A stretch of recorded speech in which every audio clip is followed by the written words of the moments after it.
Olá, sejam muito bem-vindos ao nosso BelieveCast. O BelieveCast é o podcast da ADCMI, Assembleia de Deus Colombo Missão Integral, a qual é presidida pelo nosso pastor sênior, pastor Carlos Eduardo Neres Lourenço. E, por sinal, usando esse nome, é ele mesmo que está aqui para ser entrevistado por nós hoje. Pastor Carlos, que alegria recebê-lo nesta oportunidade. Alegria minha, eu que agradeço o convite, é um privilégio poder participar mais uma vez. Eu participei do primeiro Pode Siga, né? Depois não participei mais. E agora é uma honra poder voltar e agora sendo entrevistado por ti, né? Que bênção, meu pastor. Obrigado pelo convite. Que alegria. Naquela oportunidade no Pode Siga, o senhor contou um pouquinho da sua história ministerial, né? Foi um momento muito especial. Sim. Hoje eu queria conversar com o senhor um pouquinho sobre a jornada da ADCMI. Ah, né? Legal, nosso coração. Estamos convivendo com o senhor, sabemos que o senhor fez parte dos primeiros momentos ali, né, da emancipação do campo. E nós queremos ouvir um pouquinho desse início, né? Até depois desenvolver e entender um pouco da realidade do que é a ADCMI, aquilo que Deus tem colocado no seu coração, a visão ministerial, enfim. Mas eu queria que o senhor iniciasse compartilhando com a gente como é que foi esse início, esse surgimento da emancipação do campo aqui da ADCMI. Então, na verdade, assim, a gente tem procurado levantar mais de perto a história da Assembleia de Deus em Colombo, de um modo geral, né? Mas aqui em Colombo nós temos diversas Assembleias de Deus. Primeiro porque houveram algumas divisões, né, que estão aí, e, independente das pessoas, essas igrejas são divisões, né? Mas igrejas legítimas, Assembleias de Deus legítimas, nós também temos várias, né? Nós temos aqui em Colombo, por exemplo, a Assembleia de Deus, Ministério da Madureira. Madureira porque é um ministério das Assembleias de Deus que surgiu no Rio de Janeiro, no início, lá nos primórdios da Assembleia de Deus, no bairro de Madureira. Não faz parte da CGADB, permanece hoje autônomo, já caminhou com a CGADB, mas depois se autonomizou, enfim. Eles têm uma convenção própria com a Conamad, tem uma convenção própria, que é a Conamad e tal. Então, eles estão aqui em Colombo. Aqui em Colombo tem o Ministério de Perus, por exemplo, né? Passou o Ministério de Perus. Quando houve a separação entre Ministério de Missões, CGADB, e Ministério da Madureira, Conamad, se separaram, resolveram caminhar separados. Algumas convenções, elas gostavam de ambos e não quiseram caminhar com nenhum. É o caso, né, da Assembleia de Deus Ministério de Perus, cujo presidente à época era o pastor Benjamin. O pastor Benjamin gostava da Madureira e gostava da CGADB. Falou, então eu não vou caminhar com nenhuma para não desagradar ninguém. Não quero ofender então ninguém. Caminhou autônomo, são ministérios legítimos, fundados também pelos missionários, mas que não caminham com nenhuma convenção nacional, digamos assim, né? Temos o Ministério Santo Amaro, que é um ministério legítimo também, ainda que não seja tão legítima a existência na realidade de Colombo, não por culpa de ninguém, mas por uma realidade de que lá nos primórdios não havia não se teve a compreensão de uma regionalização convencional e tal, e Santo Amaro acabou entrando aqui em Colombo, que é estado do Paraná, que seria CIADEP, mas tem aqui também, é um ministério legítimo. E temos aqui a CIADEP, que é ligada à CGADB, que é ligada ao ministério que a gente chama de Assembleia de Deus Ministério de Missões, né? Que foi fundada pelo Daniel Berg, o Gunnar Wingren, essa história mais conhecida, essa linha mais conhecida das Assembleias de Deus. E aqui em Colombo, especificamente, 2 campos eclesiásticos, 2 igrejas, 2 cidades próximas aqui, fundaram igrejas aqui, plantaram igrejas aqui, né? O Ministério de Curitiba, a igreja de Curitiba, plantou igrejas filiais aqui, que a gente chama de congregações, e o Ministério de Rio Branco, a Igreja Assembleia de Deus de Rio Branco, também ligada à mesma convenção, também ligada à mesma CGADB, também plantou igrejas aqui. Então nós tínhamos em Colombo um campo missionário, e um campo missionário para 2 campos eclesiásticos, o campo de Curitiba e o campo de Rio Branco do Sul. Segundo os nossos pioneiros da DCMI, inclusive, o campo de Rio Branco do Sul foi o primeiro a plantar a igreja aqui, né? Então, a igreja que deu origem à DCMI, segundo os nossos pioneiros, famílias dos poloneses, etc., que já estavam aqui, eles dizem que Rio Branco foi o primeiro campo a plantar igrejas aqui na cidade de Colombo, né? Depois Curitiba também plantou igrejas aqui, que a gente chama de congregações, ou são filiais.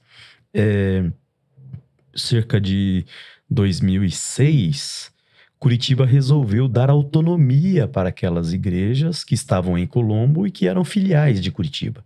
Então, constituíram o campo de Colombo, mas das igrejas que estavam vinculadas ao campo de Curitiba. As filiais de Curitiba viraram um campo autônomo em Colombo. E por volta do ano de 2011, também o campo de Rio Branco fez a mesma coisa. As igrejas, as filiais que estavam vinculadas ao campo de Rio Branco, ganharam autonomia, se transformaram num CNPJ próprio, num campo autônomo que nós chamamos. Então temos da CGADB, do Ministério de Missões, da Convenção das Igrejas Evangélicas da Assembleia de Deus do Estado do Paraná, que é a CIADEP, nós temos 2 campos legítimos aqui em Colombo.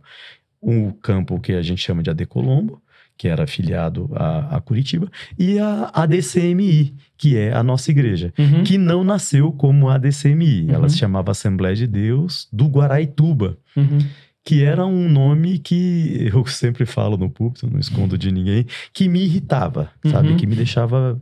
Porque Guaraituba é um bairro de Colombo. É o bairro onde está a nossa igreja sede, a nossa igreja mãe, a nossa igreja matriz do nosso campo. E aí, quando a gente falava Assembleia de Deus do Guaraituba, dava-se aquela ideia de que era uma filial de bairro. E não é a filial de bairro, é o nome do campo que tem 47 endereços dentro da cidade de Colombo, né? Então isso me irritava, né? Todo mundo achava que era uma filial e era matriz, era um campo eclesiástico com 40 e tantas filiais. Por assim dizer, estava apequenando um campo. Estava apequenando aquilo que era grande. Era uma igreja que é da cidade de Colombo inteira, levando o nome de um bairro só, sabe? Então isso me irritava um pouco. E aí a gente, né, conversando com o nosso ministério, com a nossa igreja, com os nossos obreiros, e chegamos à conclusão que nós precisávamos mudar o nome, né? Então, a Assembleia de Deus Colombo já tinha várias, né? Tem a AD Colombo, tem a AD Colombo Ministério... enfim, tem várias AD Colombo aí, né? Então a gente não queria pôr AD Colombo. Aí a gente colocou Assembleia de Deus Colombo Missão Integral, né? Então usamos esse sobrenome. Daqui a pouco nós vamos entrar nisso aí. Vamos falar sobre isso. Essa questão. Então é assim que nasce, né? Em 2018 eu assumi. Em 2019 nós transformamos a antiga AD Guaraituba para a ADCMI, que é a igreja que nós temos hoje. Então esse é o nosso sintético histórico.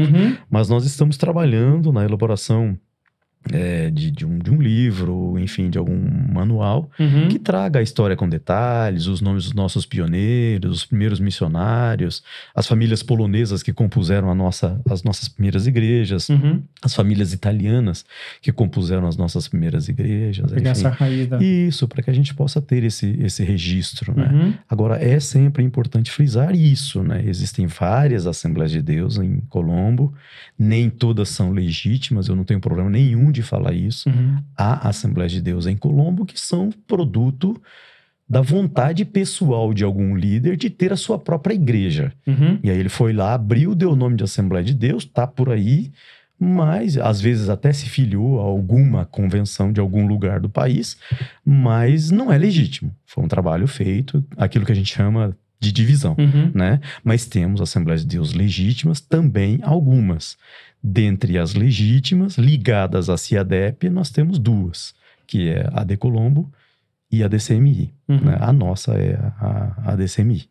Legal, pastor. E tem um envolvimento do senhor também nesse processo de emancipação, né, do que viria a ser a ADCMI junto com o pastor Carlos Marchioro, né? O senhor pode compartilhar com a gente um pouquinho? Na verdade, eu jamais imaginava que eu fosse ser pastor aqui, mas eu participei do processo de autonomização das 2, né? Nas 2. Das 2, porque quando Curitiba autonomizou as igrejas que pertenciam ao campo de Curitiba, que viraram a AD Colombo, eu era já presidente do Conselho Jurídico da Convenção do Estado do Paraná, né?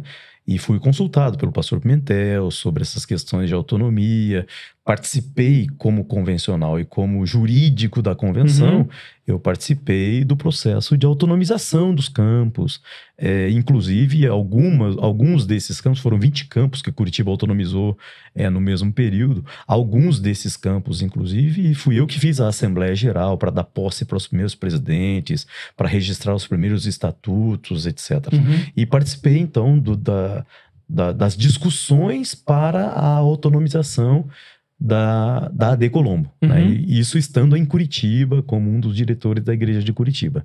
Depois, eu me lembro, eu era diretor de uma faculdade e recebi o telefonema do pastor Carlos Marchioro. O pastor Carlos Marchioro, homem de Deus a toda prova, alguém que eu tenho, assim, muita saudade, guardo muito carinho mesmo, né?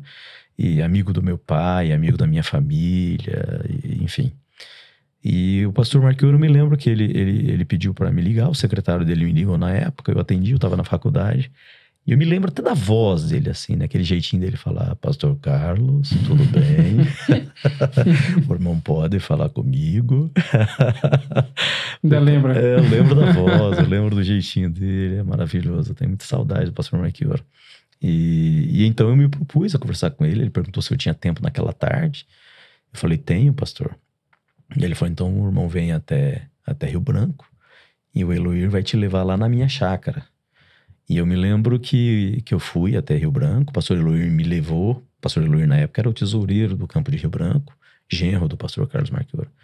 Ele pegou e me levou até na chácara e o pastor Eloir até foi embora. Ficamos só eu e o pastor Carlos lá na chácara. 2 Carlos, né? Carlos Marchioro e Carlos Lourenço. A dupla. E passamos a tarde lá conversando juntos, e ele me mostrando a chácara, e entre meio a mostrar a chácara e conversar sobre a Itália, porque ele também era italiano, eu também sou descendente. Meus avós eram romanos. E então a gente conversando sobre Itália, conversando sobre tantas coisas, e ele ia me questionando sobre se ele deveria também autonomizar as igrejas que pertenciam ao Rio Branco, como que isso poderia ser feito, como é que acontecia a elaboração do primeiro estatuto, como é que se dava posse à primeira diretoria, como é que procedia a parte documental, a parte imobiliária, né, as doações dos imóveis, as escrituras públicas, os tributos recolhidos. Enfim, ele passou a tarde inteira me questionando sobre como eu poderia autonomizar as igrejas que pertenciam ao Rio Branco do Sul. E depois que eu esclareci todas as dúvidas dele, ele colocou no coração, então, de fazer essa autonomia. Aí teve uma outra reunião com o conselho eclesiástico dele, 16 pastores, eu acho, uma coisa assim, um número, não sei se era 11 ou 16, uma coisa assim. E lá na chácara também, onde eles me chamaram, todos eles também fizeram questionamentos comigo para esclarecer dúvidas. E inclusive, me incumbiu de dar os primeiros passos, elaborar os primeiros documentos, etc., né, para autonomizar Colombo, Almirante Tamandaré, eu não me recordo mais, eram 4 campos, e enfim, tive esse privilégio de participar dos primeiros documentos, das primeiras elaborações. Jamais imaginava que, né, 10 anos depois, 11 anos depois, 10 anos depois dessa autonomia, eu viria a ser pastor aqui, né? Mas participei do processo, participei da escolha dos primeiros pastores que iriam pastorear esses campos. Pastor Marchioro partilhou comigo as coisas que ele tinha no coração. Na época, os pastores que pretendiam ser pastores presidentes e aqueles que ele entendia que estavam prontos para serem pastores presidentes. Ele me questionou sobre várias coisas nesse sentido. Então foi esse o meu envolvimento com o início da história daquilo que hoje é a DCMI, né? Não imaginava que eu fosse ser pastor na DCMI. E depois de tantos anos, né, 10 anos da autonomia, um dia o pastor Hermes, falando comigo, falou assim: você vai ser meu sucessor. Eu achei que era brincadeira, o pastor Hermes é muito brincalhão, etc., né? Mas era uma palavra profética, porque depois as coisas foram se desenrolando. O pastor Hermes tinha um sonho de pastorear Cruzeiro do Oeste, e a condição para ele passar o comando da igreja de Colombo para outro pastor era ele assumir Cruzeiro do Oeste, mas não se cogitava essa hipótese. Uhum. No fim, nós tivemos a substituição do pastor de Maringá. Pastor Antônio, que era de Cruzeiro do Oeste, assumiu a igreja de Maringá. Pastor Hermes foi convidado para ir para Cruzeiro do Oeste, e cumpriu-se a profecia, então, que eu viesse para cá. Cumpriu-se aquela palavra, aquele desejo do coração do pastor Hermes, que na época também já era um desejo partilhado pelo pastor Polino, que era o presidente da comissão de transferência, o pastor Percy, que foi o principal responsável por essa, né, por nos trazer para essa função de pastor presidente, que eu nem gosto de usar presidente, eu gosto de usar pastor sênior, né, que na Bíblia os pastores mais mas com maior responsabilidade, são chamados de anciãos, né? Eu acho que ancião ficava demais, então eu prefiro o sênior. Eu prefiro o sênior, né? Prefiro o pastor sênior, né? O pastor, digamos assim, na vida militar, a gente fala o mais antigo, né? Então, essa função de pastor mais antigo do campo da DCMI, então... Enfim, cumpriu-se dessa forma. Estava no coração do pastor Percy, estava no coração do pastor Paulinho, estava no coração do pastor Hermes. E houve essa confluência, a igreja nos aceitou. Estamos aqui já indo para 7 anos. Que bênção, pastor. Eu vou fazer uma pergunta para o senhor que eu acho que ajuda até para muitos jovens obreiros entenderem como que surge. O senhor já partilhou que necessariamente nunca foi uma vontade ter que assumir um campo ministerial, né? Apesar de estar sempre envolvido na obra, trabalhando em vários ministérios, até na própria convenção. Como é que surge isso dentro do seu coração? É muito difícil de explicar isso, sabe? Porque, como eu já falei até no podcast anterior, pelo fato de eu ser filho de pastor, e ser filho de pastor numa época muito difícil, hoje talvez seja mais fácil ser filho de pastor, mas era uma época muito difícil, né? Assim, então, nossos pais na fé, nossos pais ministeriais, eram homens de Deus a toda prova, sabe? Inquestionáveis. Eu jamais critico os nossos pais na fé. Mas eles eram homens extremamente bem intencionados, homens vocacionados, homens de Deus, mas com todo respeito, mas com pouca cultura teológica e com pouca cultura em outras áreas, como por exemplo no hebraico, no grego, em exegese, em filosofia e em especial em teologia. Então eram homens extremamente bem intencionados, mas que diante de questionamentos como tal coisa é pecado ou não, quando eles não sabiam responder, a opção era sempre a seguinte: para não ferir a santidade de Deus, a gente proíbe. Então, eu entendo perfeitamente essas decisões. Então, era um tempo de muitas proibições, de muitas normas, de muitas regras, de um jugo muito pesado, muito pesado. Para os homens e também para as mulheres em especial, né? Assim, exigências assim, absurdas, né?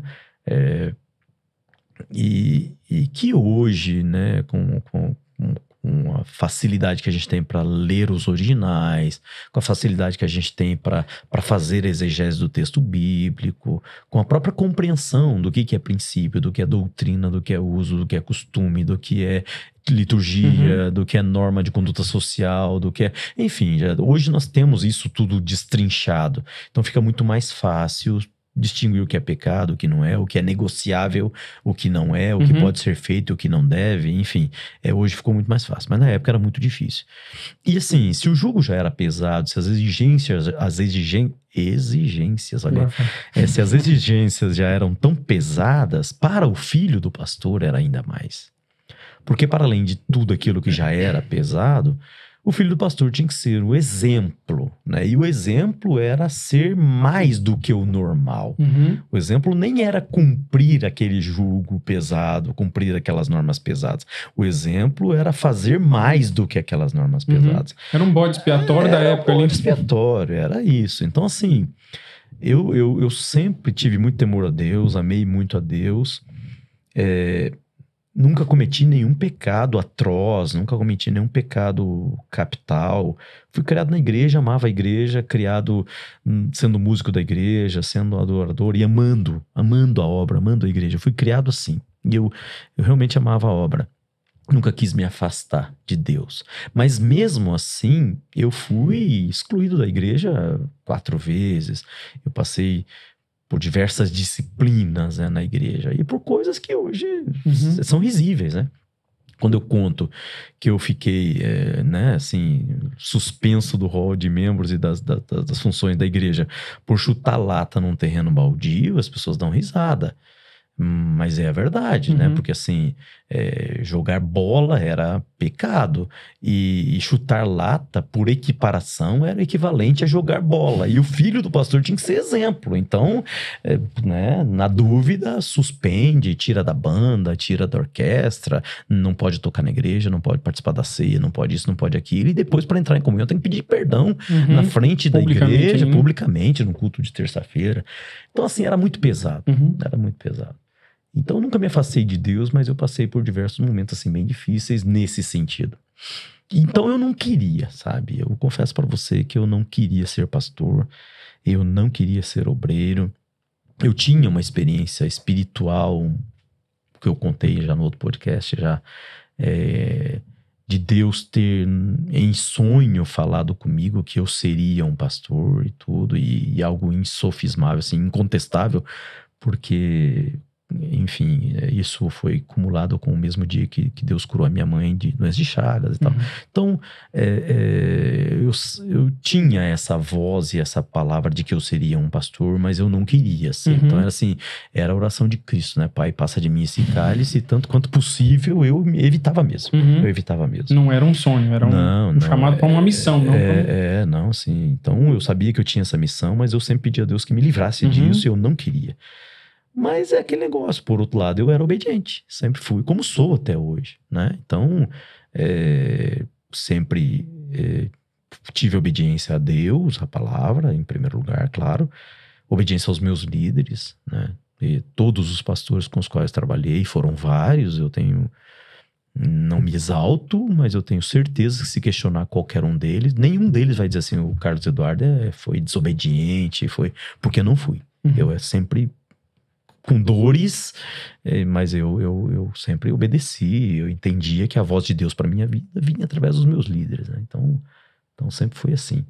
Então eu fui atendendo a voz de Deus, vindo através dos meus líderes, e assim foi até assumir a presidência, né? Então o dia que o pastor Percy falou para mim, ó, tá na hora, o pastor Polini falou, tá na hora, o pastor Roque falou, tá na hora, e o pastor Hermes falou, vai ser meu sucessor, meus líderes, eu entendi que era a hora, e foi assim que eu assumi, com amor, trouxe o coração, trouxe a vida, e sou hoje, bom, a igreja sabe, todo mundo que caminha comigo sabe do quanto eu sou apaixonado pela DCMI, apaixonado pela nossa igreja, apaixonado pela nossa equipe, apaixonado por tudo aquilo que Deus está fazendo, apaixonado pelas pessoas que Deus nos trouxe, com as quais a gente trabalha juntos. Deus nos deu tudo do melhor, tudo do melhor. Eu digo isso de coração em qualquer lugar do mundo que eu for. Até porque o senhor também conhece muitos lugares e sabe o que existe fora e o que existe dentro. Sim. E até ele né, não só por isso, mas se soma a isso... uma igreja que entende a visão de Deus através da vida da gente, sabe? Eu nunca tive nenhum projeto de Deus, um pensamento que eu sentisse e comprovasse diante de Deus, que eu apresentasse para o meu ministério, apresentasse para a minha igreja, apresentasse para as pessoas que trabalhassem comigo, eu tivesse qualquer espécie de contestação, assim. Nós temos uma equipe que a gente apresenta o projeto, eles não questionam, eles só dizem assim, por onde que nós vamos, né? Pastor, é isso, então por onde? Entende? Só aponta o caminho e deixa que a gente faz.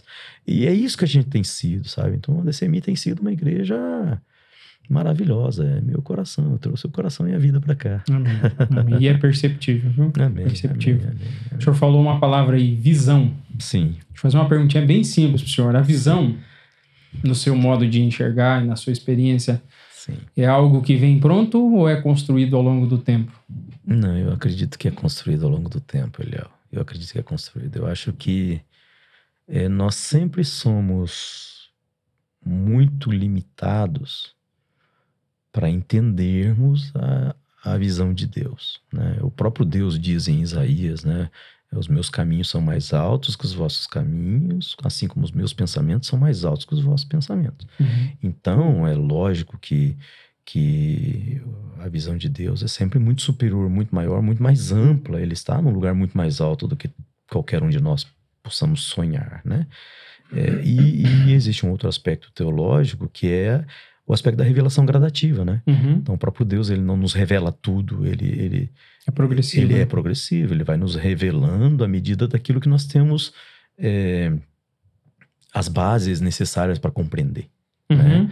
Para compreender. Então, quando eu falo de visão que eu tenho hoje, não é a visão com a qual eu nasci, não é a visão que me foi partilhada, nem é a visão das minhas primeiras idades, nem é a visão dos meus 30 anos. Uhum. A visão que eu tenho hoje é a visão de 53 anos, que é a minha idade, que Deus vem progressivamente me revelando, me impulsionando, me mostrando, através às vezes, de movimentos especificamente espirituais de Deus, mas às vezes através de pessoas, através de fatos, né? Quem não mudou a sua visão a respeito de alguma coisa, por exemplo, com a pandemia, Uhum. né? Então, Afeta ali. sim, os fatos, eles fazem, né, revelar algo mais da visão de Deus para todos nós. Então, é assim que eu acredito. Entendi. E quando o senhor vai assumir essa responsabilidade de ser Sim. o pastor sênior da DCMI, já existe uma percepção de igreja Sim. construída ao longo do tempo. Sim. Depois que o senhor assume, ainda continua tendo uma progressão assim de agregar algo a essa visão? Porque existe uma visão central, creio, Sim, quando o senhor assume, né? Sim. E com o tempo vai agregando outras coisas? Na verdade, assim, quando foi para eu assumir, eu confesso que eu entrei em conflito, né? Porque a visão que eu tinha há 7 anos atrás já era muito diferente da igreja que eu recebi, Uhum. né? Pastor Hermes era um gigante, fez um trabalho hercúleo aqui. A nossa igreja é tudo que é, porque os trabalhos de base foram feitos pelo pastor Hermes. E muito especialmente os trabalhos de agregação, de evangelização, de conquista de vidas. O pastor Hermes foi um gigante aqui, foi um gigante. Mas a visão pastoral do pastor Hermes, tanto do aspecto de gestão, financeiro, eclesiástico, eclesiológico, teológico, de capacitação, até de estética, nós somos completamente diferentes. Uhum. E isso não tem que esconder. Nós somos completamente diferentes, nós temos realidades completamente diferentes, né? Então, eu confesso que eu entrei em conflito. Eu falei para Deus várias vezes, eu falei, Senhor, por que eu? Né? Por que não alguém cuja visão fosse mais próxima ou fosse sequencial à do pastor Hermes, né? Para receber a igreja no estágio X, sendo a pessoa alguém que enxergava X, mesmo que pudesse progredir para Y, mas alguém que fosse compatível com aquele momento. Eu me sentia incompatível com aquele momento, sabe? Estou sendo sincero. Um contraste entre o que tem e o que eu sou. E a igreja sabe disso, a igreja sabia disso, né? Então, assim, várias vezes. Mas aí, Deus falou comigo, assim, expressamente, né? Porque há momentos que tem que ser expresso. Ele falou comigo, falou, olha, se fosse para ser da forma como não precisaria de você. Se você vem, é porque essa igreja é para ser trabalhada na visão que eu te dei. Então isso me trouxe paz. Ainda que em paz em meio à tempestade. Porque daí você fala assim, você tem a certeza de que você está no lugar certo, que foi Deus que te pôs, e você tem a certeza de uma missão, que a tua missão é trazer aquela igreja para a visão que Deus te deu, em princípio, né? Mas aí entra a tempestade, é como, né? Porque você está falando de tradições, você está falando de pessoas, você está falando de corações, você está falando de gestão, você está falando de tudo, de fornecedores, de sistemas, de software, você está falando de tudo, de hardware, você está falando de estética, você está falando de tudo, né? Então, assim, por onde começar? Por onde que eu vou? Aqui eu tô convicto da visão. O negócio é como que eu implemento essa visão. Como que eu faço isso? Como que eu faço sem chocar, sem machucar, sem magoar, sem perder, sem ser visto, inclusive, assim, porque há um risco, né, no meio eclesiástico, você ser visto como um herege, sei lá. Tudo pode acontecer. A gente convive numa realidade tão complexa, né, onde a gente não tem domínio sobre o que as pessoas vão pensar a respeito de uma visão que você tem, né? É lógico, a gente sabe, olhando para a Bíblia, que é um risco de todo mundo que recebe uma visão de Deus, né? O Noé foi visto como louco, né? E todos os profetas foram, né? Todos os profetas foram vistos como loucos, né? Porque eles estavam falando algo que não era compatível com a visão que as pessoas tinham, né? Todos eles. Então a gente tem consciência bíblica disso, mas enfrentar essa realidade é algo tempestuoso, né? Às vezes parece bonito na teoria, na prática já não é tão não é tão, tão saudável. simples, não é tão simples. Então assim, aí Deus foi nos dando as estratégias de como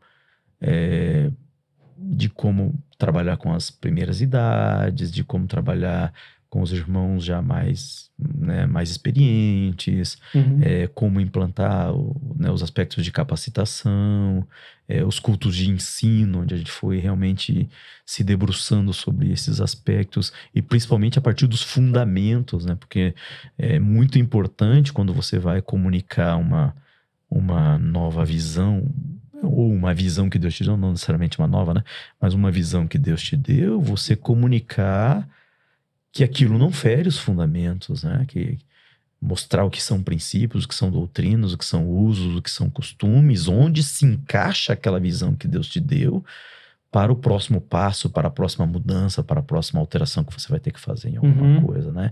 E isso é através da palavra. A palavra é a nossa única regra de fé, né? Então foi assim, tem sido assim, né?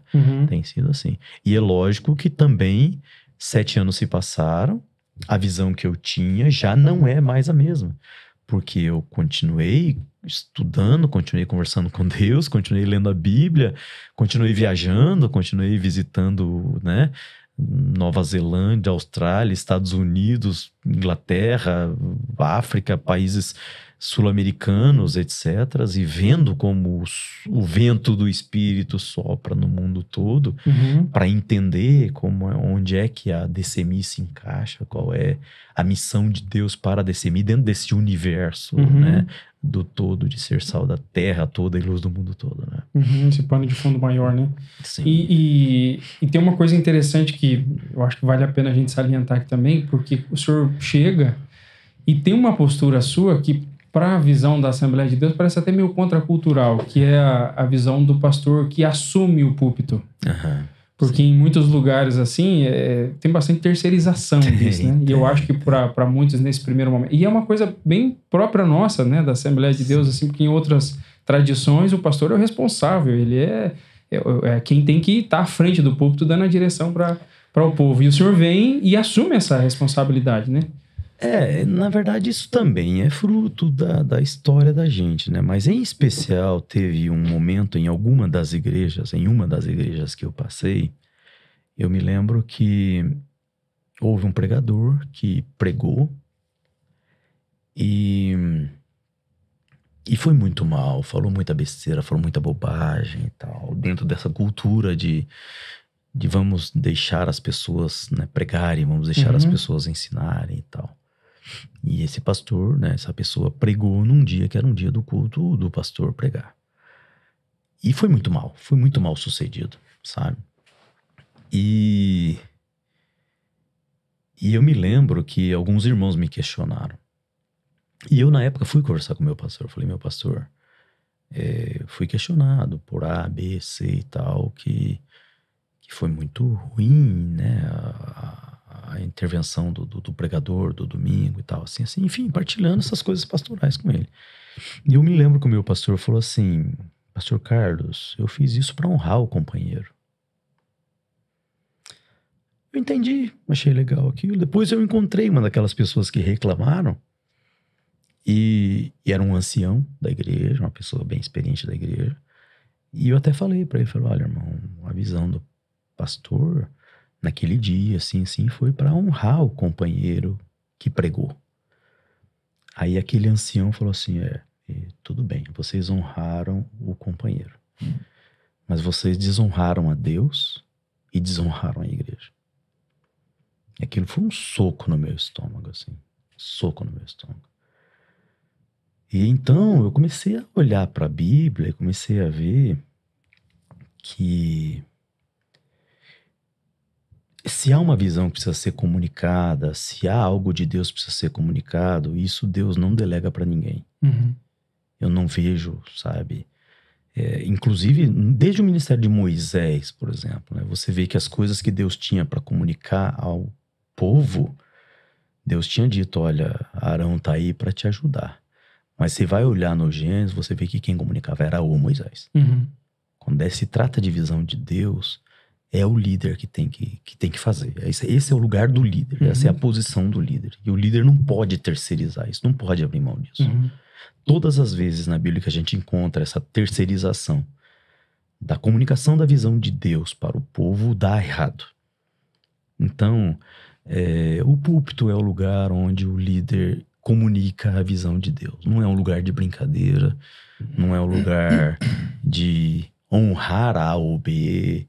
Não, o púlpito é o lugar onde o líder comunica a visão de Deus para a igreja, sabe? Então, o líder tem que ter o seu lugar no púlpito, ele não pode terceirizar. Eu tenho meus companheiros que pregam muito melhor do que eu. Pregam, ensinam muito melhor que eu. Existem os lugares específicos onde eu nem vou, que é deles, é para eles, né? Assim, a escola dominical, os ministérios, enfim, né? A infinidade de ministérios, são centenas de ministérios que nós temos na DCMI, que eu não vou, eu nem vou. Quando eu vou, eu peço para ir, por mais que seja um liderado meu. Quando eu vou visitar uma congregação, por exemplo, e eu tô com desejo de visitar uma congregação, e eu não fui convidado pelo dirigente, ele é meu representante lá na congregação. Ele representa né, o pastor sênior lá. Mas eu respeito o ministério de Deus na vida dele naquele lugar. Eu telefono e pergunto se eu posso. Entende? Porque é o lugar dele. É o lugar dele, sabe? Agora eu não posso abrir mão do meu. Esse é que é um ponto. Então, no nosso caso, a igreja sede terça-feira e o domingo são os 2 únicos dias da semana que o líder da igreja comunica a visão de Deus para a igreja. Então, esses dias você trabalha comigo, é meu copastor e tudo. Eu só delego quando eu não posso estar, ou quando eu realmente não estou em condições, ou quando eu sinto da parte de Deus que é um momento. Mas eu não posso. Seria muito cômodo para mim. Às vezes alguém fala assim, seria cômodo para mim delegar. Coisa mais cômoda do mundo. Aliviaria, né? por assim dizer, né? Sim, imagina. Cada sermão que eu vou entregar na igreja me custa uma noite, às vezes, inteira de preocupação, de preparar um sermão, de etc. Então, seria cômodo para mim delegar. Mas eu sinto que eu não posso, sob pena de estar errando com Deus. É meu dever. A igreja espera de mim isso, eu sou o pastor, e Deus confia em mim para isso. Entende? Então, essa é a visão que eu tenho. Mas nos ministérios, nas congregações, eu também não tolho o lugar dos meus companheiros, que pregam melhor do que eu e ensinam muito melhor do que eu.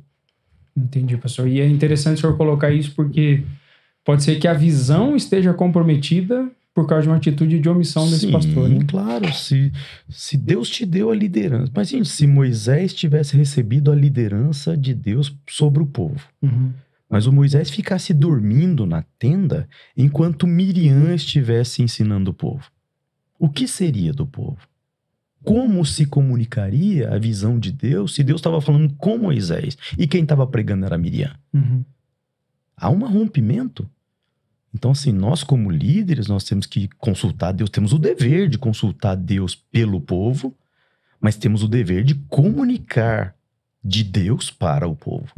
Esse é o nosso lugar, a nossa função, nossa obrigação, não é privilégio, é nossa obrigação. É uma omissão não fazer isso. Né? É omissão, é um pecado não fazer. Então a igreja fica sem visão se o líder terceiriza o lugar de comunicar essa visão. Não tem como. Muito bom, pastor. Entrando aqui um pouquinho na vivência, no DNA da DCMI, quando existe essa transição que o senhor já citou aqui, de mudar o nome da igreja, e aí agora passa a ser a DCMI, tem algo novo ali, que é missão integral. Missão integral. O senhor pode explicar um pouquinho para nós o que é essa questão de missão integral? Esse negócio de missão integral já deu 1001 comentários, né? Mas eu não ligo, eu acho que até foi bom. A primeira coisa que, Léo, que tem que compreender é o seguinte, é que existe um negócio chamado apropriação terminológica. E a apropriação terminológica, ela se dá pela covardia de quem tem que defender os termos. Vou dar um exemplo bem claro nos dias que nós estamos vivendo. Estado laico. Essa terminologia, Estado laico. Como é que ela nasce? Ela nasce na Constituição de 1988. Na Constituição de 1988, que contém a declaração de que o Estado brasileiro é um Estado laico, na mesma Constituição existe a defesa da liberdade religiosa da forma mais ampla e em todos os locais. E a própria Constituição, ela é promulgada em nome de Deus, está no preâmbulo da Constituição. Então, assim, Deus, religião no espaço público, no espaço privado, religião em todos os locais, o direito de pensar e de se organizar religiosamente em qualquer lugar do Estado Nacional está explícito e expresso na nossa Constituição Federal. Uhum. Estado laico convive pacificamente com isso. Por quê? Porque Estado laico quer dizer um Estado que defende todas as religiões. É um Estado que permite o exercício de todas as religiões em todos os espaços públicos ou privados. Uhum. É isso que está escrito. É só a liberdade, a preservação também dessa liberdade. Então, é isso que está escrito. É isso que o termo Estado laico quer dizer. Uhum. Mas aí o que vem? Vem a cultura woke e se apropria do termo. Ela toma para si o termo. E ela muda o sentido do termo. Uhum. Ela passa a apregoar que Estado laico não é um Estado que defende todas as religiões em todos os lugares. Ela passa a apregoar que Estado laico é um Estado que repele as religiões do espaço público. Não existe isso na lei. Isso é um absurdo, isso é uma falácia, é uma mentira. Isso é uma fake news que não é punida pelo Supremo Tribunal Federal, porque o Supremo Tribunal Federal também abraçou a cultura woke. Uhum. Entendeu? Então houve uma apropriação terminológica. E pegou-se um termo que era bom e se transformou em algo pejorativo. É igual o termo conservador. Originalmente, ser conservador é ruim? Ser conservador é um privilégio? É respeito? É dignidade? É dignificação? Mas, de repente, surge uma cultura que começa a pejorativizar esse termo, e de repente ser conservador dentro de uma cultura woke passa a ser algo repudiável, recriminável. É o cúmulo do absurdo. Isso se chama apropriação terminológica. Fundamentalismo também foi ser fundamentalista é pejorativo? Nunca foi. Nunca foi. Aliás, quando nós falamos de uma igreja que está fundamentada na doutrina dos apóstolos, nós estamos falando de uma igreja fundamentalista por excelência. E isso é um elogio. Isso é algo que a igreja não pode perder. Mas dentro de uma cultura woke, falar que uma igreja é fundamentalista virou algo repudiável. Porque houve uma apropriação terminológica, né? Bom, o termo missão integral... Ora, missão integral da igreja é o ide por todo mundo, pregar o evangelho a toda criatura. Todo mundo, toda criatura, todo evangelho. Isso é missão integral. Resumir o ide por todo mundo, pregar o evangelho a toda criatura, se resume em duas palavras. É a missão integral da igreja. É para isso que a igreja existe. É para isso que existe o evangelho, é para isso que existe a Bíblia, é para isso que Cristo veio. Então, começa aí. Mas, ao longo dos anos, surgiu vários momentos na igreja, né? Momentos onde a igreja caminhava sob o fundamento dos apóstolos, ali a pouco ela começava a inventar coisas, vender indulgência, perdão dos pecados, inventar doutrinas, né? Cada moeda que cai no gasofilácio é uma alma que sai do purgatório e mesmo que isso não esteja na Bíblia, põe, porque isso também é bom, né? Como se pudesse mudar a Bíblia. Enfim, né? A igreja se corrompe e de tempos em tempos, então, tem que haver avivamentos. De tempos em tempos, Deus levanta alguém ou algo, ou um movimento para reativar os fundamentos, né? Para reativar as bases, aquilo que a igreja existe para ser, né? Então tivemos vários, né? A Reforma foi um deles, enfim, diversos outros, né? Os puritanos, e tantos avivamentos, tantos momentos que houveram na história, inclusive o avivamento pentecostal do qual nós fazemos parte, né? É uma forma de retornar às bases, de chacoalhar a poeira, tirar as sujeiras do caminho e retomar, né, as coisas de um modo mais puro. E em 1975, né? 1975, os pastores evangélicos, né, reformados, pentecostais e das principais denominações do mundo entenderam que a igreja tinha se afastado da sua missão evangelística. Entenderam que precisava retomar a sua missão evangelística. E então as principais denominações do mundo, encabeçados por George Wood, por Billy Graham, né, foi o grande nome.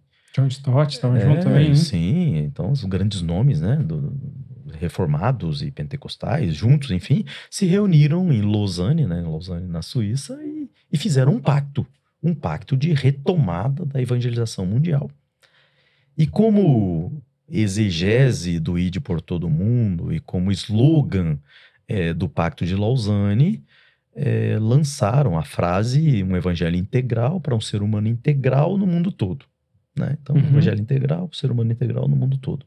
Com base nessa frase, surge, então, retoma-se ou renasce, reluz a terminologia missão integral da igreja.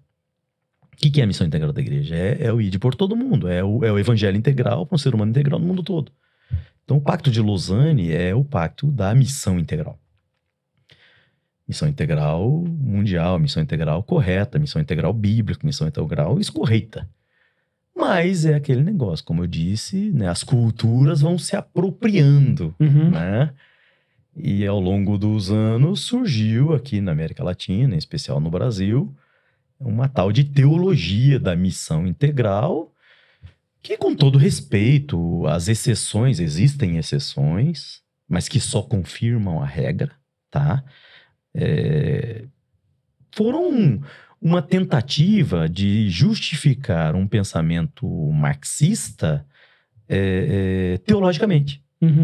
Uma forma de justificar o pensamento socialista ou social-comunista ou alguma coisa do gênero, marxista, a criar uma justificativa teológica para esse tipo de pensamento. A teologia da libertação com outra roupinha. A teologia da libertação aplicada ao meio evangélico. Resumo da ópera é isso. E que deu o nome de teologia da missão integral. Então nós temos duas missões integrais. Nós temos a missão integral da igreja, bíblica, tradicional, natural, fundamental, enfim, né? E tem a missão integral aí, teologia da missão integral, que tem gente boa, mas a gente boa só confirma a regra de que tem muita gente ruim, que de fato é gente da cultura woke, é gente que quer pensar de modo marxista, quer ser adepto, seja, só entenda que isso não se coaduna com o evangelho de que ele é, ponto. Não tem ninguém obrigado a nada. Ninguém é obrigado a ser crente, ninguém é obrigado a seguir a Bíblia. Agora, se quer seguir a Bíblia, não quer misturar com outra coisa. Entende? Marx e Bíblia não dá certo. São coisas distintas. Então, quer seguir Marx? Siga Marx. Pronto. Seja feliz. Né? Agora, quer seguir a Jesus? Não dá. Jesus e Marx não caminham na mesma pista. Que é uma alteridade do evangelho que não tem como se misturar com isso. Não tem como. Né? Não tem como. Então, é simples assim. O problema é esse. É que se apropria das terminologias. Quer se apropriar do ambiente. Né? Então, quer se apropriar do ambiente. Assim, as igrejas têm que aceitar a nossa cultura woke, porque nós aqui estamos... Não, tá certo. Tá certo pra você. Viva bem com isso. Agora, não queira impor isso aos outros. Isso é ignorância. Desculpe, né? Se fosse fora do podcast, eu ia dizer que é uma burrice. Né? Mas aqui no podcast eu sou educado, eu não vou falar isso, né? Claro, não vou falar que é burro quem tenta impor a sua cultura woke, que é cristão evangélico que segue a Bíblia, né? Enfim. Mas lá fora... fora eu falaria, no podcast eu não falo isso, porque aqui eu sou educadinho e tal. Né? Então é isso. Então a missão integral, a teologia da missão integral, a Assembleia de Deus, né? Colombo, missão integral, ela segue a missão integral bíblica, né? Um evangelho integral para um ser humano integral no mundo todo. É o ide por todo mundo. Pregar o evangelho a toda criatura. Quem crer e for batizado será salvo. O problema é fazer uma distinção entre aquilo que é genuíno, uma missão integral e aquilo que é apropriação terminológica, né? Desculpa, de gente que não tem o que fazer. Com todo respeito. Muito bom, pastor. Uma outra coisa que a gente tem aprendido com o senhor também é a questão do hibridismo. Sim. É uma coisa que o senhor sempre tem nos instruído bastante a respeito disso. Gostaria que o senhor expandisse um pouquinho para o pessoal o que é o hibridismo. Na verdade, assim... Existe nos conflitos de cultura, seja por questões de faixas etárias, ou seja por questões geográficas, ou seja por que questões forem, mas nos conflitos de cultura existe uma tendência ao conservar uma cultura ou ao romper com aquela cultura que, enfim, que tem um nome que agora me fugiu agora. Daqui a pouco eu lembro. Disruptivo, né? Então, assim, a disrupção é o rompimento com uma cultura, enquanto que existe a possibilidade de conservar-se uma determinada cultura, né? Então, assim, normalmente as pessoas ficam em conflito entre isso, né? Entre disrupção ou conservação. Existem situações que exigem a disrupção, né? E existem situações que não é bem uma disrupção. Eu vou dar um exemplo aqui. A vinda dos computadores quase anulou a existência das máquinas de escrever. Quase anulou, né? Mas até hoje, Eliel, não é incomum você ir a um escritório de contabilidade e você ver uma maquininha lá de escrever. E ela ainda é usada, sabe? Quando tem aquela DARF que você precisa reforçar um número, que você precisa... e que você não consegue fazer no formulário, então a maquininha, ela ainda resolve. Ela ainda resolve, né? Então as pessoas falam assim que a saída da máquina de escrever para o computador é uma disrupção. Bom, será que é? Né? Há casos onde, de fato, houve disrupção. Eu, por exemplo, tive uma profissão, minha primeira profissão registrada em carteira era faturista. Houve uma disrupção. Essa profissão não existe realmente mais. Por quê? Porque era o cara que era responsável por pegar as notas fiscais que eram feitas à mão de uma pessoa jurídica qualquer, pegar as notas fiscais, e a partir daquelas notas fiscais que eram feitas à mão, datilografar. Eu sou da época da datilografia, eu fiz o curso de datilografia, então assim... Tem o certificado, né? Visível, eu tenho até hoje o certificado de datilografia. Eu coloco no meu currículo Lattes. E você pegava a máquina de escrever e você datilografava. A partir das notas fiscais, você datilografava uma fatura. E a partir da fatura, você datilografava as duplicatas. E a partir das duplicatas, você datilografava um borderô e enviava com um borderô essas duplicatas para o banco exercer a cobrança das pessoas devedoras àquela duplicata. Bom, hoje isso não existe mais. Hoje o computador faz tudo, né? Então você vai lá, comprou na loja, já sai ali o cupom fiscal, e daquele cupom fiscal o computador emite os títulos que são mandados automaticamente para o banco e o banco cobra o cliente, e não existe mais a duplicata, né? Não existe mais a fatura tal qual era antes. Então, houve uma disrupção. E a profissão deixou de existir. Então, tudo bem. Houve uma disrupção, porque efetivamente houve um rompimento completo com algo que existia, uma cultura. Mas, às vezes, não é disrupção. Às vezes, a cultura nova, ela continua coexistindo com a anterior. E essa é a melhor forma de transição. Essa é a melhor forma de existência, sabe? Porque você... Bom, primeiro que você amplia a janela de Overton, né? Então você consegue trazer para dentro dessa janela normativa, esse ônibus teu de caminhada da vida, você consegue trazer para dentro desse ônibus o máximo de pessoas, né? Porque você não rompeu com a cultura anterior. Mas, ao mesmo tempo, você agregou a nova cultura, você agregou as novas gerações, você agregou um novo pensamento, né? Então, nem disrupção, nem conservação. A isso, né? A esse ampliar dessa janela, a esse ampliar do ônibus, esse pegar esse micro-ônibus e transformar num biarticulado para caber todo mundo dentro, eu chamo de hibridismo, né? É um termo que é usado pelo Canclini, né? O Canclini, ele escreve um livro, inclusive, que se chama Culturas Híbridas, e o subtítulo é Como Entrar e Sair de uma Determinada Cultura. Né? E é interessante isso que o senhor coloca, porque alguém pode dizer, vamos conservar porque a gente mantém o que a gente já tem. Não conserva, não mantém. Não mantém. Não mantém por quê? Porque tudo é passageiro. O ser humano, onde existem seres humanos, por definição é passageiro, né? Eu estou aqui, mas por mais que eu pretenda viver até os 250 anos, mas mesmo nos 250 anos eu vou embora, né? E vai passar. Então não existe essa ideia de que conservando o que eu tenho, eu mantenho o que eu tenho. Não, conservando o que eu tenho, eu diminuo o que eu tenho.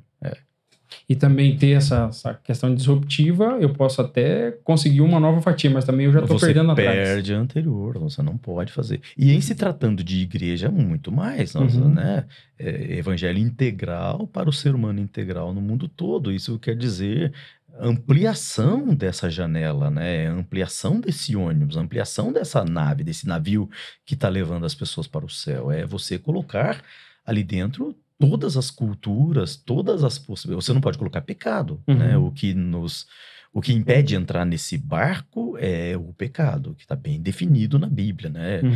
Né? Toda ação ou omissão típica, antibíblica e culpável. Pronto. Então isso não cabe nesse barco. Mas tirando as ações ou omissões típicas, antibíblicas e culpáveis, cabe nesse barco todo mundo, todas as gerações, todas as possibilidades, todos os pensamentos. Eu entendo, inclusive, que é o interesse de Deus. Se Deus quisesse que fossem todos iguais, pensasse igual, agisse igual, Deus criava assim, pronto. Era tão mais fácil. Mas quando ele cria cada um com uma impressão digital, cada um com um timbre de voz, cada um com uma íris, cada um com... Deus está dizendo, eu quero essa diversidade. E aí a gente vai lutar contra isso? É lutar contra Deus. É lutar contra a natureza. Essa palheta pode ter tantas cores diferentes, mas eu quero que seja. É isso que faz a beleza. A beleza é essa multiplicidade. E até eu acho interessante a própria palavra de Jesus lá em João 17, que ele diz, a oração dele ao Pai, né, que eles sejam perfeitos em unidade, não em uniformidade. Não há uniformidade. Não há uniformidade. Não existe na Bíblia, nem, né, a igreja nunca foi comparada a nada uniforme. Ela é uma árvore, Jesus fala, somos uma árvore, mas eu sou o tronco, né? O meu pai é a raiz e vocês são os ramos, coisas diferentes, enfim, e cada ramo é diferente um do outro, e cada folha é diferente, e cada flor é diferente uma da outra, e cada fruto é diferente um do outro. Outra hora ele compara a igreja com uma construção onde ele é a pedra angular, só tem uma pedra angular, e as outras pedras, cada uma está no seu lugar, e são completamente diferentes uma das outras. Ele está falando de pedra, não está falando de tijolo, né? A igreja é um corpo, e tem muitos membros, e até os membros mais desonrosos são importantes para esse corpo. Está falando de diversidade, está falando de multiplicidade. E o desafio da unidade não é tornar todo mundo igual, mas é tornar todo mundo juntos e unidos no mesmo propósito, mesmo sendo diferente, né? E é isso que faz a beleza de um corpo, né? Tanto que Paulo fala, se todos fossem, né, orelha, quem seria o pé? Ficar bem estranho. Ia ser um corpo muito estranho. Uma aberração. Né? Mais ou menos igual aquele, né, no filme Monster, né, tem o zoiudo, que é só um olho. Só se destaca só uma coisa. É absurdo isso, é ridículo. Isso é maravilhoso. Isso é a questão do hibridismo, né, pastor? Sim. O senhor senhor falou aqui ao longo também do podcast sobre a preocupação com as primeiras idades. Isso hoje, sempre tivemos aqui na DCMI essa preocupação, o senhor sempre tem reforçado isso, mas agora a gente caminha para uma coisa bem intencional e nesse sentido é nova, né? Que é ter um espaço dedicado às primeiras idades. A nossa Believe Church, compartilha com nós um pouquinho. Então, Eliel, na verdade, assim, como é que eu posso dizer? E tudo isso começa com algo que eu tenho explicado para a igreja toda hora, que a gente precisa ter a visão, né? Por isso, especialmente líderes. A sociedade mudou. A mobilidade mudou. E com a mudança da sociedade, a mudança da mobilidade, mudaram-se os hábitos, mudaram-se as escolhas, mudaram-se as opções. É simples de exemplificar. Num centro como o nosso, onde a gente vive, a esmagadora maioria das pessoas não fazem a sua compra de casa no mercadinho perto de casa. O mercadinho perto de casa hoje, ele serve para as emergências, mas a sua compra, ele vai ao hipermercado. E por que ele vai ao hipermercado? Porque no hipermercado tem tudo, né? Então você vai ao hipermercado, você compra de computador, a geladeira, roupa, né? Meia, e você compra o arroz, o feijão, você compra a carne, e você compra o pão, e você compra tudo. A padaria tá ali, o açougue tá ali, tá tudo ali. Entende? É mais fácil. Eu já tenho carro, eu tenho mobilidade, eu tenho moto, eu tenho 99, eu tenho o Uber, eu tenho táxi, tem transporte urbano. Então é mais prático você ir a um lugar só. Hoje, normalmente, os mercados climatizados, com grande estacionamento. Há mercados, inclusive, até com um parquinho para os seus filhos brincarem enquanto você faz a compra. Enfim, tem de tudo, né? Hoje, os mercados dentro do shopping, né? Eu mesmo faço compra no shopping. Então, a mobilidade e a mudança social mudou o hábito. Mudou o hábito. As pessoas estão optando, né, por isso. A esmagadora maioria das pessoas num centro como a gente vive hoje, né, nossa realidade aqui de Curitiba, região metropolitana, Colombo, as pessoas vão comprar roupa no shopping. Por que elas vão ao shopping? Mesmo que não seja comprar roupa, seja para fazer lanche ou fazer qualquer coisa, vai ao shopping. Por quê? Porque no shopping você tem um ambiente climatizado, você tem estacionamentos amplos, você tem o lugar para tua filha ou teu filho brincar num fliperama, sei lá o que for, lá na Hot Zone, né? Você tem o cabeleireiro da tua esposa, você tem o barbeiro do marido, que é chamado de estacionamento de marido, né? O estacionamento de marido é a barbearia, né? Tem o banco, tem o supermercado, tem a loja de sapato, a loja de terno, a loja de roupa modinha, tem tudo. Você tem a boutique e você tem a loja popular de multimercados. Tudo num lugar só. Então é por isso que as pessoas optam por ir lá, sabe? Isso chegou nas igrejas. Isso nos países, não posso chamar de primeiro mundo, mas nos países mais desenvolvidos, ou que caminham à frente, talvez, provocou uma mudança de modelo.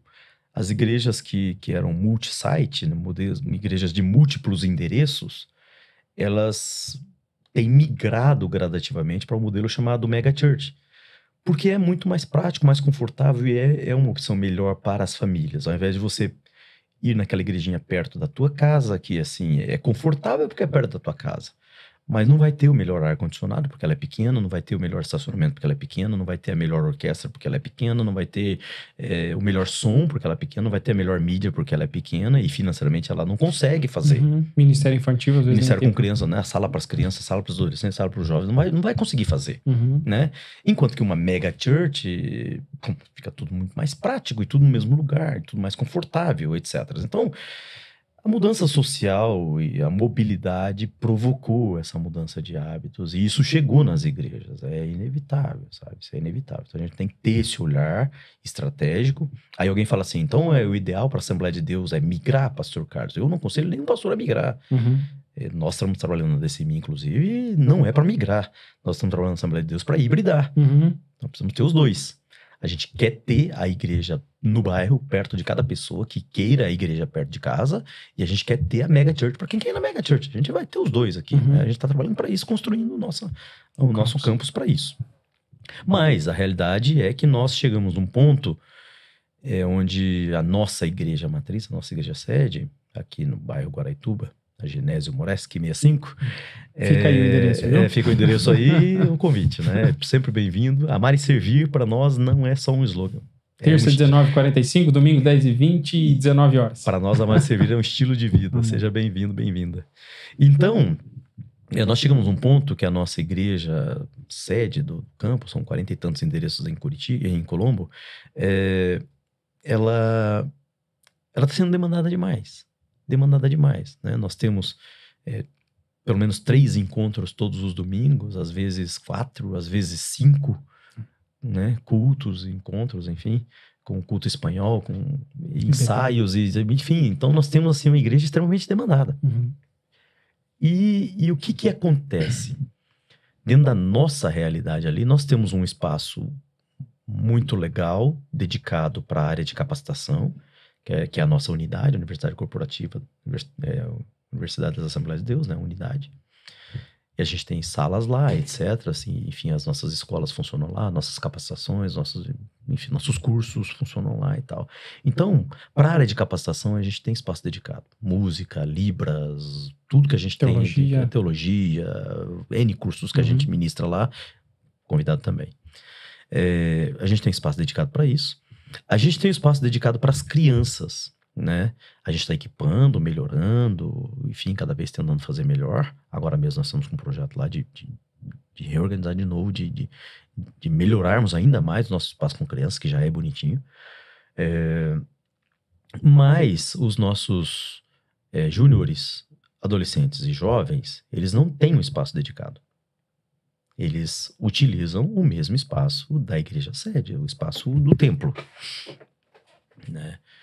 Os outros espaços dedicados, eles não são espaços adequados para culto, por exemplo, né?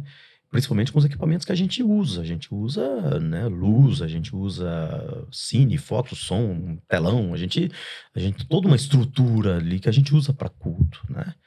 E esses outros espaços não estão equipados para isso e nem comportam esse equipamento, né? Porque são espaços para aula, são espaços para encontros menores. E aí o que acontece? Os jovens, júniores e adolescentes, eles estão então usando o espaço do templo. Mas o nosso templo é muito demandado. Uhum.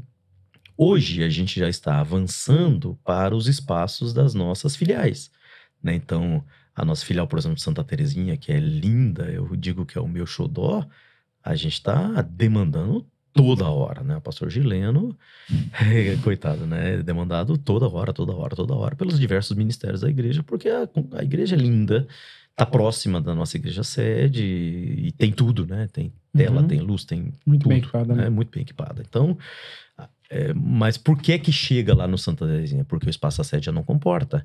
Guilhermina, a gente está demandando toda hora o Guilhermina, a gente está demandando as nossas filiais toda hora. Por quê? Porque o espaço da sede se tornou pequeno, nós crescemos. Simplesmente isso, nós crescemos, nós ampliamos, não só quantitativamente o número de pessoas, mas qualitativamente os diversos ministérios, etc. Né? Nós crescemos. E aí o que acontece? Em função dessa alta demanda e em função, inclusive, dos trabalhos tradicionais da igreja, né? Que é tradição da Assembleia de Deus ter a Escola Bíblica de Obreiros. Tradição da Assembleia de Deus ter o Congresso de Mulheres, Congresso de Mocidade, Congresso de Adolescentes, Congresso de Missões, Congresso de Evangelismo. Nós ainda temos, né, o Summit, High Ministerial Training, seminário de acolhimento. Nós temos uma demanda gigantesca e é um templo só. E pequeno ainda, porque o nosso templo ficou pequeno, né? 600 pessoas ali sentadas. Então, qual é o trabalho mais prejudicado? Qual é a faixa etária? Qual é o ministério da igreja mais prejudicado? As primeiras idades. Por quê? Porque as reuniões deles são quinta, sexta e sábado, e é exatamente os dias que são demandados por esses eventos. Cada congresso, cada confraternização, e eles ficam sem culto, eles ficam sem espaço, eles ficam sem... E pior, eles ficam sem e não conseguem nem participar, porque não cabe. Uhum. Você faz o congresso do Círculo de Oração. Nosso congresso do Círculo de Oração, o que é que cabe dentro do nosso templo com 600 pessoas? Cabe o coral do Círculo de Oração. Não cabe nem todas as irmãs do nosso campo, não cabe.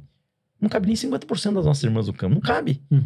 Né? Mesmo que a gente fale para os homens, não venham, as crianças não venham, adolescentes não venham. Só as mulheres. Só as mulheres, vai caber só o coral. Não cabe. Aí não tem, né? Então, coitados, eles ficam sem culto, eles ficam sem espaço, eles ficam sem lugar, né? Aí, então, me veio ao coração. Havia a oferta de um espaço ali no Maracanã pra gente, e eu, em princípio, topei a ideia de assumir aquele espaço, de alugar, enfim, aquele espaço, reformar aquele espaço, com o objetivo de ser uma congregação. Mas aí o Espírito Santo comunicou no meu coração, falou, Eduardo, nós temos várias congregações, mas nós não temos um espaço para as primeiras idades, para que eles não tenham solução de continuidade, para que eles não tenham interrupção nas atividades deles, nos encontros deles, nos cultos deles, nos ensaios deles. E então eu propus e fiz uma assembleia para isso, né, com a igreja sede, e a igreja recebeu bem, e as primeiras idades então receberam melhor ainda, ter um espaço dedicado para eles. Então com base nisso que a gente está inaugurando a Believe Church, né, como a gente está como tema, inclusive, acreditamos, né, nas gerações, Believe, né, acredito é Believe, é acreditar, né. Então, como a gente trabalha esse tema, a gente vive essa realidade de acreditar neles, acreditar na geração deles, acreditar no ministério deles, então é o espaço acreditar, é a Believe Church, né?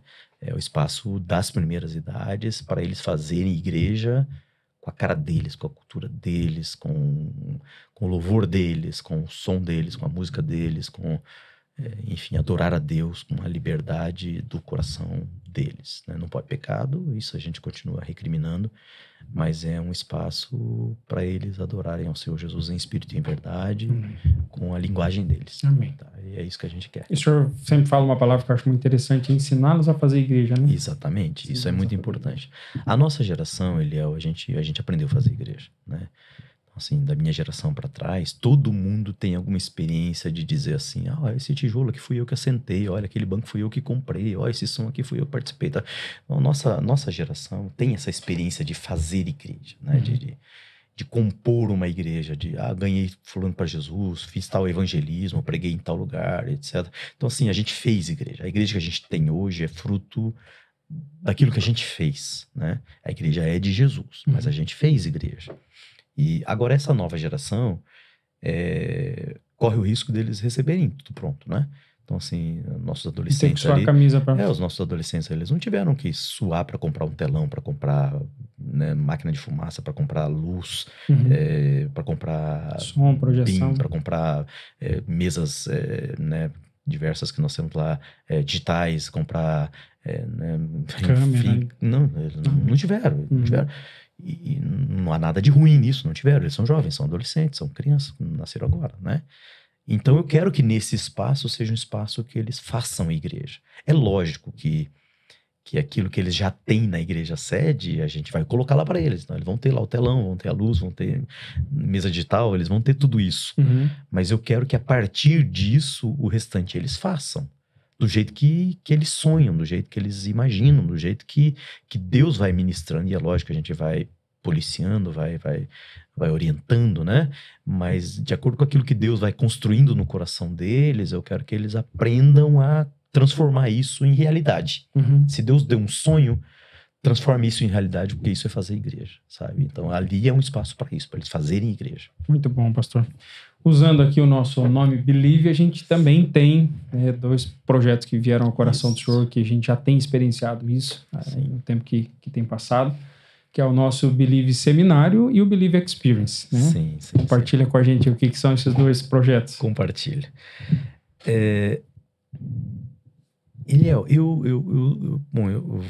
O pastor Wagner Gabi, ele fala que ele é assembleano do Papo Amarelo, né? Eu também sou, tá? Então, assim, eu sou assembleano de coração, amo essa denominação, amo a nossa igreja, eu amo tudo aquilo que Deus fez, eu entendo que somos frutos de um movimento do Espírito Santo, eu não tenho dúvida com relação a isso, sabe? Amo a minha igreja. Mas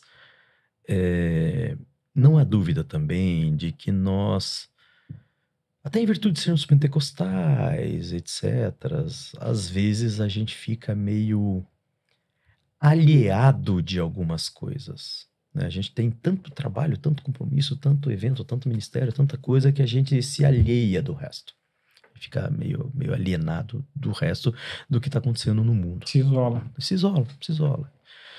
Tem um lado bom, né? Um lado purista, mas tem um lado ruim, que é o lado, às vezes, do impedimento do desenvolvimento tecnológico, desenvolvimento estético, desenvolvimento de gestão, desenvolvimento de processos, desenvolvimento, né? O aliar-se cria, né, algo purista, mas, por outro lado, às vezes perde em desenvolvimento, em inovação, né? E o mundo está inovando. Estou falando de inovação doutrinária, né? Isso nós não aceitamos. Não estou falando de inovação tecnológica mesmo, né? De gestão, de processos, enfim. E pode comprometer até a missão da igreja, porque daí não consegue nem se comunicar. Você não comunica mais, você não consegue comunicar com as novas gerações, você não consegue, né? Então, precisa. Outras denominações, elas participam de redes, né? Então, existem diversas redes. Tem a rede Envisionar, tem a Global Leadership Network, né? Que é uma rede de pastores, da qual, inclusive, nós participamos através do Global Leadership Summit, né?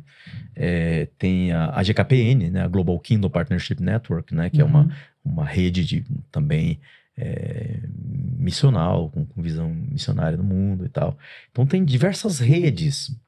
Mas é meio característico da Assembleia de Deus não participar de nenhuma dessas redes. Grosso modo, e o normal é que não participe. Então, nós entendemos que é missão da DCMI, nós entendemos isso da parte de Deus, que é missão da DCMI ser essa ponte, sabe? Que ajuda, que partilha, que aprende e compartilha, que aprende e inspira, que aprende e ajuda, que aprende e orienta. Dentro do universo da Assembleia de Deus e fora também, mas principalmente da Assembleia de Deus, que é a nossa casa, né? Então, com base nisso, dentro do guarda-chuva do Projeto Believe, que é gigantesco, né? Dentro do Projeto Believe, nós temos acolhimento dos venezuelanos, né? Acolhimento de refugiados, nós temos os grupos Believe, que são os grupos de devocional coletivo, os cultos nas casas, e os cultos com os ministérios, enfim, tudo está dentro do Projeto Believe, né? Mas aí tem dentro desse, né, a Believe Church, né, que é acreditando nas novas gerações. O próprio podcast faz parte. O próprio podcast que está dentro desse guarda-chuva, Believe, e também a Believe Experience e Believe Seminários, né? O que é o Believe Experience e o que é Believe Seminários? Então, no Believe Experience, a gente proporciona experiências com líderes, pastores ou não, mas principalmente pastores, de outras igrejas, de outras denominações e principalmente da própria Assembleia de Deus, né, dentro do próprio estado do Paraná, que não precisa ir longe, não precisa viajar para os Estados Unidos como a gente viaja, não precisa ir lá em Chicago, na Willow Creek, não precisa ir lá na Christian Agape Center ou sei lá, na City Park Church, enfim, a gente tendo essas experiências, a gente partilha, né? Então a gente traz o Believe Experience, a gente traz pastores, presidentes ou líderes, quem queira, para ter um dia conosco. E sempre com muita humildade. A gente vive falando para nossa equipe que a gente está muito longe de estar pronto. A gente está muito longe de saber tudo. A gente está muito longe de ser os melhores. Nada disso. Sabemos que nós temos uma caminhada multiquilometral pela frente. Mas é o que o Paulo falou, né? O que eu recebi, isso também vos entreguei. Então, assim, se há alguma coisa que nós aprendemos, se há alguma coisa que nós sabemos fazer, se há alguma coisa que nós possamos partilhar, se há alguma experiência que nós possamos proporcionar, a gente quer servir, a gente quer proporcionar. Então, a gente tem dias específicos do Believe Experience, onde a gente traz esses líderes para ter uma experiência conosco, para ter uma experiência com os nossos líderes, né? Poder sentar com o líder do Ministério de Crianças e ver o que a gente está fazendo. E é só storytelling, a gente só conta o nosso testemunho. Ninguém está ali na posição de autoridade para ensinar. A gente só partilha o que a gente está fazendo e se alguém se servir para alguém, se servir... a gente está ali para ajudar também, Uhum. né? Então, a gente está ali para ajudar também. Então, o Eduardo, por exemplo, hoje está mentoreando vários pastores no Ministério do Acolhimento, Uhum. né? Porque esses são pastores que vieram, tiveram a experiência conosco, gostaram, falaram, queremos. Então, o nosso pastor do acolhimento, que é o pastor Eduardo Alcântara, vai mentorear esses pastores para implantar lá, Uhum. né? E daí ter a sua própria experiência e melhorar, inclusive fazer melhor do que nós.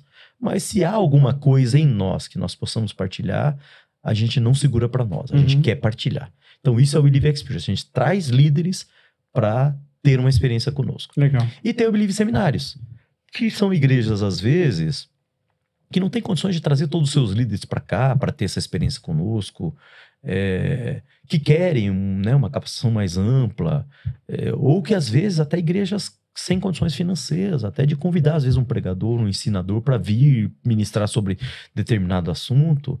Então a gente entende dentro do Believe Seminários que é o projeto Igreja Ajudando a Igreja, né?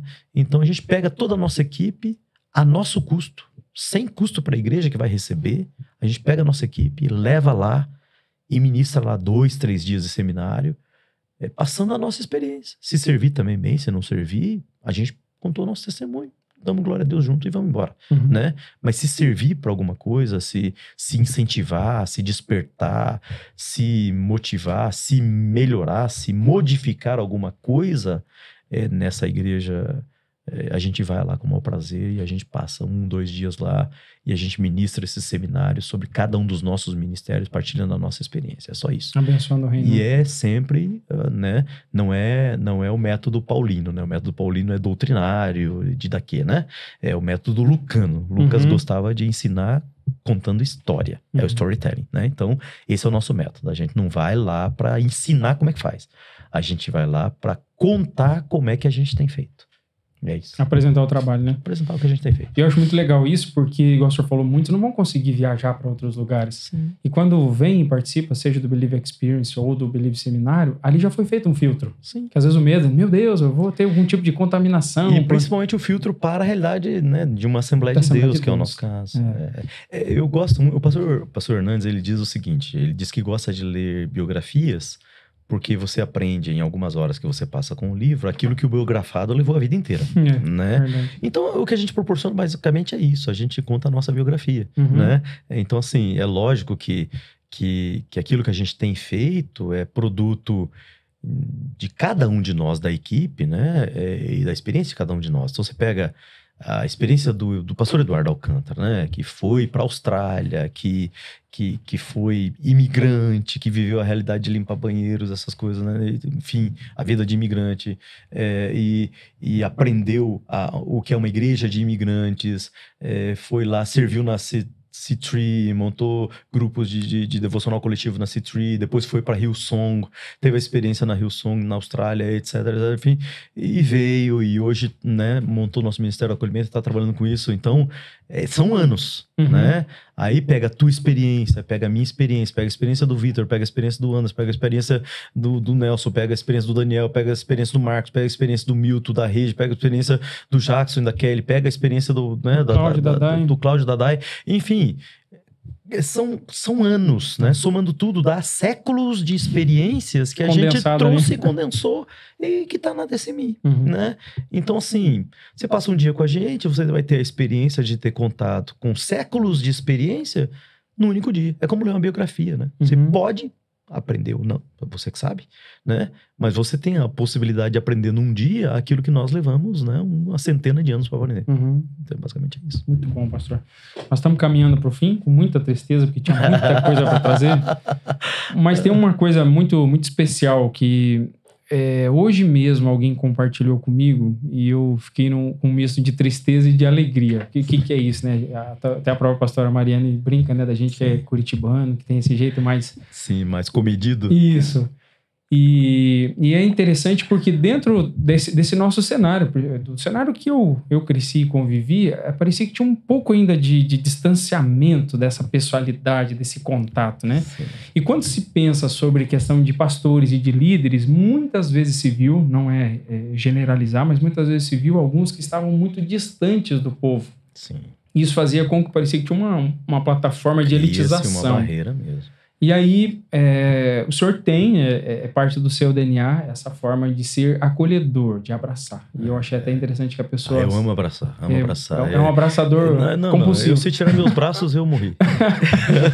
E isso é interessante porque, com o passar do tempo, vai se propagar e vai se tornar uma cultura do acolhimento e do abraço. Então, assim, eu acho que isso é muito importante. Eu percebo que as pessoas que têm vindo até nós, elas têm se sentido acolhidas muito por causa desse abraço. E, muito especialmente, eu cito aqui a sua postura, né? Que a gente já teve uma vitória, eu vou compartilhar aqui, que é tirar as nossas cadeiras de cima do púlpito e colocar lá embaixo. Eu acho que isso já comunica muito para as pessoas, a ideia de elitização, né? Eu sei que é uma tradição da Assembleia de Deus, eu não critico quem faz, etc. Mas é algo muito pessoal. Eu não gosto de estar longe das pessoas. Eu não gosto dessa coisa do tablado, do estar acima. A não ser que realmente eu vou lá para pregar, eu preciso ser visto, a pessoa precisa me enxergar, enfim, precisa ficar com dor de pescoço. Então tudo bem, né? Mas eu não, isso é algo muito pessoal, é algo que me fere. O púlpito é uma coisa funcional naquele momento ali, Exato, né? Serve para... É só para isso, sabe? Então... Eu sei que às vezes, né, talvez alguém possa pensar assim, mas não é a tradição, tudo bem, só estou compartilhando a minha experiência. Eu já dirigi uma igreja onde eu falava para os obreiros, sentem lá em cima, vocês gostam, vocês acham que isso é legal, isso é da tradição de vocês, senta lá, mas não escandaliza de eu sentar embaixo, porque eu gosto de sentar com o povo, eu gosto. Né? Ali na nossa igreja, inclusive, tem até um lugarzinho que é nosso, né? Acabou virando um lugar nosso, que é meio de lado ali. Por quê? Porque eu gosto de ver quem tá chegando, eu gosto de ver quem tá, quem não tá e tal. Então, assim, mas se não for essa necessidade, esse gostar de saber quem tá, quem não tá, de poder olhar, eu nem de lado ficaria no meio do povo, né? Que ali realmente me dá essa possibilidade de eu apacentar, né? De eu saber quem veio, quem não veio, né? Às vezes eu vejo alguém, me lembro que eu tenho que perguntar alguma coisa, né? Enfim, fulano, tá o pai tá internado, a mãe o marido tá internado, tem alguma coisa. Então eu já vejo, já vou lá, já pergunto como é que tá. Então é só por isso. Mas tá no meio do povo é maravilhoso. É maravilhoso. Né? Assim, eu acho que ser pastor é gostar de gente. Se eu não gostar de gente, é melhor, sei lá, fazer outra coisa, né? Tá fora, né? Eu até cito isso, pastor, porque eu ouvi uma pessoa, um tempo atrás, falando, puxa, o pastor Carlos veio e me deu um abraço. É como se ela estivesse dizendo assim, né? Eu não acredito que era possível isso acontecer. Eu gostaria que as pessoas se escandalizassem quando não ganham o abraço. Muito bom, pastor. Mas parabéns por isso, porque eu sei que é uma forma de ajudar numa transformação de cultura, né? Mas é uma honra, é um privilégio, é saboroso, é prazer. Eu gosto realmente, sabe? Sinto falta quando eu não posso fazer, quando as atividades me tolhem um pouco, né? Eu já dirigi igreja onde eu recebia as pessoas na entrada e eu despedia as pessoas na saída, sempre com um abraço, enfim. Hoje não é possível mais, enfim, né? Pelas atividades, pela dinâmica que a gente tem ali, pela quantidade de pessoas, etc. Mas isso possível. faz bem para minha alma, sabe? Não faço... Faz bem para as pessoas, glórias a Deus, mas cura a minha alma. Eu preciso disso. Amém, pastor. Nós temos que finalizar por causa do nosso tempo, mas eu queria que o senhor deixasse uma palavra para um líder, um pastor que está nos ouvindo aqui. E eu acho que muito do que foi dito é sobre a questão de ter um olhar de contextualização, né? De olhar para a igreja. Eu acho que é interessante, até eu vejo no senhor aquilo que o John Stott diz, né? Ouça o Espírito, ouça o mundo. Né? Ouça o Espírito, o que Deus tem, a palavra centrada no nosso coração, mas entenda o que está acontecendo no mundo, as mudanças sociais, as necessidades das pessoas, como o senhor colocou aqui, né? As mudanças que acontecem. Mas esse líder ouviu o senhor falando aqui e diz, não, eu acredito que Deus está clareando em mim aqui uma visão. Qual que é o conselho que o senhor dá para essa pessoa nesse momento? Ele é o... Sabe, eu acho que ser um líder é ter vários olhares, é ter vários olhos. E todos eles têm que estar atentos, todos eles têm que estar abertos, sabe? É um desafio, é muito difícil, é muito pesado, mas a gente não pode abrir mão disso, né? Pelo menos na minha ótica, né? Eu tenho vivido isso, sim. Então eu acho que a gente tem que ter o primeiro olhar, a gente tem que ter um olhar para a palavra. A gente tem que saber o que está escrito lá, a gente tem que saber o que é realmente, sabe? Não é não é essa coisa emocional, rasa, que serve para salvação, mas para ser líder não, sabe? O líder ele tem que saber responder o que é pecado, o que não é pecado, principalmente o que não é, sabe? Com firmeza, com certeza, com fundamentação. Então ele tem que saber o que é princípio, ele tem que saber o que é doutrina, ele tem que saber o que é uso, ele tem que saber o que é costume, ele tem que saber o que é, sabe, o que é o princípio da recepção, ele tem que saber. O líder tem que saber. Então ele tem que ter olhar para a palavra, ele tem que ter olhar sério, severo, correto, e isso é Paulo dizendo, traz os livros. Paulo tá morrendo, sabe que são os seus últimos momentos, mas ele fala, traz para mim os livros, eu não posso viver sem os livros, sabe? Então é estudar mesmo, é sentar na cadeira com a palavra, mergulhar ali, é fazer teologia, é fazer capacitação, é participar de tudo que for possível para conhecer da palavra. Esse é um primeiro olhar. Um segundo olhar que a gente não pode perder é o olhar para o Espírito Santo. Porque mesmo com tantas coisas escritas que existem na Bíblia, a própria Bíblia diz que não está escrito tudo. Né? Tudo que Jesus fez, teria que ter milhares de livros para comportar, e a palavra fala sobre isso. Né? Então é por isso que a palavra diz, quem tem ouvidos, ouça o que o Espírito diz às igrejas. Então assim, para além de tudo que está escrito, a gente também tem que ter a capacidade de olhar para o Espírito, ler o Espírito, ver os movimentos do Espírito, sabe? A gente tem que aprender a fazer isso, para onde o Espírito está soprando. Acho que a gente não pode perder esse olhar. Então isso é um olhar para a palavra, outro olhar para o Espírito. Outro olhar que a gente não pode perder é o olhar para as pessoas, o ser humano. O ser humano é a máquina mais incrível criada por Deus, assim, sabe?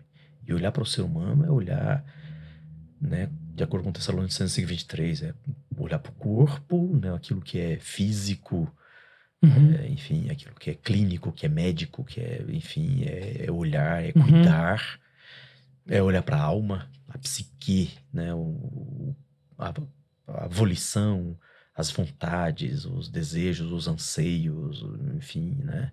Os sentimentos, as emoções.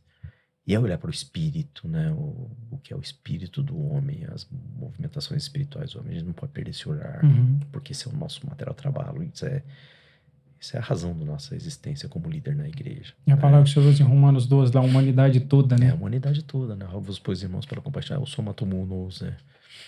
Rogo-vos, pois, irmãos, que apresenteis a vossa humanidade em sacrifício vivo. Eu acho que a gente não pode perder o olhar para a ciência, porque a ciência é uma dádiva de Deus, entende? E às vezes algum líder se perde nisso, né? Não olha para a ciência e não tem como, você vai interagir com ela de algum modo, seja, né? Estudando ou precisando dela. Seja por um fator da vida, ou seja por uma obrigação, né? Você é um líder.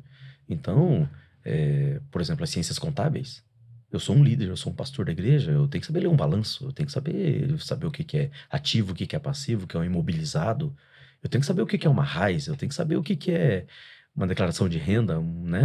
Eu tenho que saber o que é uma PJ, um PF, eu tenho que saber, porque eu sou um líder. Eu tô ali, eu assumi essa função, eu aceitei essa função, não posso estar ali meia boca, eu não posso estar ali mal feito.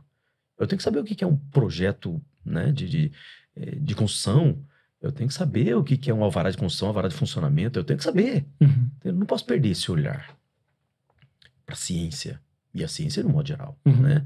Hardware, software, gestão de igreja, né? Eu tenho que saber, internet, redes sociais, eu tenho que saber. Eu tenho que saber, eu não posso perder esse olhar, não posso ser omisso. Eu não posso perder o olhar para as movimentações sociais, para as mudanças da sociedade, sabe? Um olhar antropológico, um olhar geográfico. Eu tenho que estar atento a isso, porque as pessoas se movem no ambiente antropológico, as pessoas se movem no ambiente geográfico. E isso vai influenciar diretamente no meu trabalho como líder. Então, tem que ter essa capacidade de ler. Como nós falamos aqui, né? Essa sociedade que comprava no mercadinho da esquina, agora compra no hipermercado. Essa sociedade que comprava na lojinha perto de casa, e agora compra no shopping. Isso tem que falar alguma coisa para mim. Eu tenho que ter um olhar, eu tenho que ter visão de águia, né? Eu não posso perder o olhar estratégico. Então, assim, se você é um líder e você não sabe o que vai ser do ministério que você lidera, da área que você lidera daqui a 10 anos, tá errado. Tá errado. Você talvez não tá se omitindo. Você tem que saber. Ah, mas eu não posso prever, existem as variáveis imprevisíveis. Existe, e vai existir sempre. Mas quem não sabe para onde vai, qualquer porto serve. Para quem não sabe para onde vai, qualquer vento é contrário. Quem não sabe para onde vai, tá perdido. Então tem que saber para onde vai.